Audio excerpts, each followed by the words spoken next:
Խնդիրն այն չէ, որ Փաշինյանը չի մասնակցելու ԵԱՏՄ գագաթնաժողովին, այլ այն, որ այն դառնում է համակարգային, իհարկե միության համար ողբերգություն չկա, խնդիրը միայն Հայաստանի մեջ է, այս մասին հայտարարել է Ռուսաստանի արտգործնախարարության ներկայացուցիչ Մարիա Զախարովան։ Եվրամիության աջակցությամբ Եվրոպայի խորհուրդը կազմակերպել էր ատելության խոսքի եւ սեքսիզմի դեմ պայքարին նվիրված կլոր քննարկում, որի մասնակիցները քննարկել են, թե ինչպես կարելի է ամրապնդել ժողովրդավարական մասնակցությունը։ Եվրոպական միությունը շարունակում է աջակցել Հայաստանին խթանելու ժողովրդավարության կառավարությունը։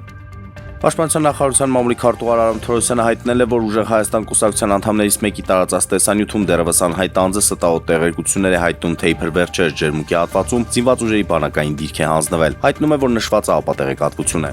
Իրանի գերագույն առաջնորդ Այաթոլլահ Մոջթաբա Խամենեին հրահանգել է թույլ չտալ երկրում կուտակված զենքի արտադրությանը մոտ մակարդակի հարստացված ուրանի պաշարների դուրսբերումն արտերկիր։ Այս մասին հայտնում է Reuters գործակալությունը, հեղումանելով իրանական բարձրաստիճան աղբյուրներին։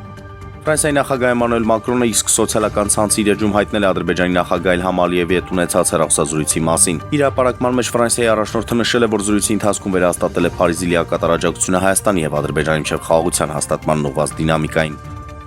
Սանթոսի եւ Բրազիլիայի ազգային հավաքականի հարձակվող Նեյմարը կրկին առողջական խնդիրներ ունի։ Աշխարհի 2026 թվականի առաջնության նախապատրաստական փուլի մեկնարկից առաջ 34-ամյա ֆուտբոլիստի մոտ ախտորոշվել է աջ ձկնամկանի այտուց։ Աղբյուրի փոխանցմամբ չնայած վնասվածքը շատ լուրջ չի գնահատվում, Նեյմարը ստիպված կլինի բուժման հատուկ կուրս անցնել եւ խուսափել ֆիզիկական